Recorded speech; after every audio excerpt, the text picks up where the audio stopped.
Welcome to JGTCR. I'm Cope and today we are tuning the Chevrolet Camaro SS. Let's get into it. In factory trim, this Camaro drives reasonably well. We can feel some weight in the vehicle as it moves, but we can also easily compensate for its clumsiness by adjusting our driving style.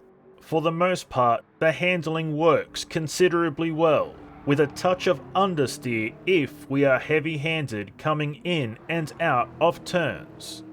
The weight shift can be an issue if we steer aggressively, with both oversteer and understeer on the table.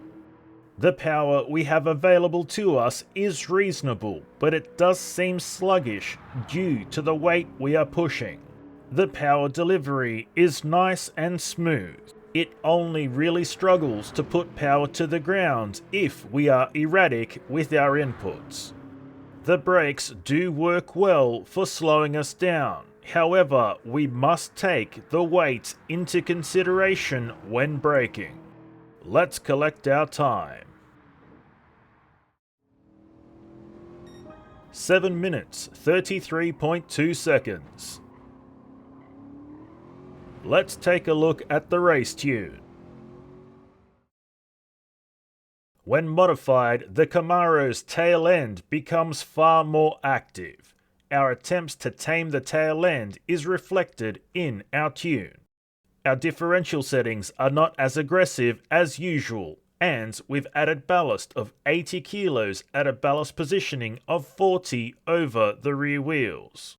The natural frequency is softer at the rear than the front, helping us gain traction, and our downforce settings help pin the car to the road. Let's race the Nürburgring. When modified and tuned, the Camaro SS comes alive. The weight loss and weight redistribution has helped considerably with the overall balance of this Camaro. The handling performs well, being stable and solid as we make our way through the turns. There is a sensation of bobbing and weaving as we make our way around the track. Once we get used to this movement, it is very easy to find the flow.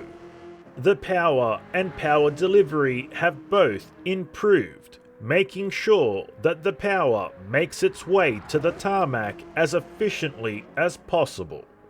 With good throttle modulation, slides are far and few in between, but when they do occur, they are very controllable.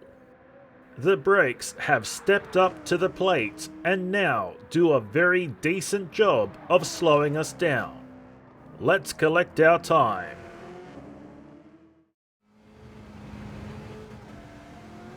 Six minutes 10.6 seconds. And now the drift tune. Our drift tune is par for the course for a higher powered vehicle. Our differential is completely locked, and we have used ballast of 120 kilos at a ballast positioning of 40 over the rear wheels to stop the tail end from spinning right the way around. Our natural frequency is softer at the rear than the front. However, due to some understeer issues, we chose to have the body height adjustment lower at the front than the rear. Let's drift Suzuka.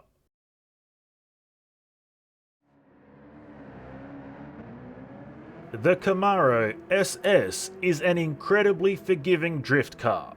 We drifted this vehicle in all the wrong ways, and it still pulled through and was happy doing so. The handling is very responsive and stable, even in the face of poor drifting methods. There are limitations to find in its steering, but when we do, we barely get a slap on the wrist as punishment. The power we have at hand is considerably higher than factory, but it does come across as a bit lazy as the wind out through the rev range can take some time. The power delivery is solid, but it can be troublesome out of the power band. It needs a good kick in the guts to get it going again. A quick jab of the handbrake can suffice, but it is something we must take into consideration. The Camaro SS is a solid drift entry and could be considered a great beginner drift car. And that's all we have for you today, so until next time, keep racing!